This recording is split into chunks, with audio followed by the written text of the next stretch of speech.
السلام علیکم ورحمۃ اللہ وبرکاتہ۔ کیسے ہیں آپ سب لوگ؟ امید کرتا ہوں سب خیر و عافیت سے ہوں گے۔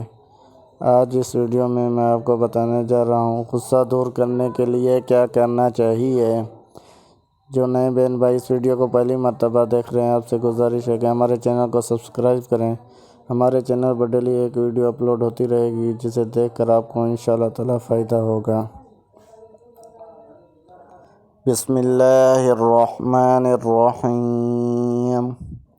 غصہ دور کرنے کے لیے یہ ایک آیت پڑھنی ہے۔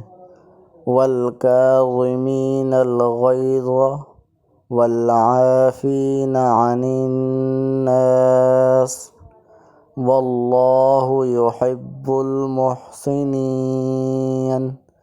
پارہ نمبر 4، آیت نمبر 134، سورہ آل عمران۔ غصہ دور کرنے کے لیے چینی پر 101 مرتبہ 21 دن تک پڑھیں اور پلائیں۔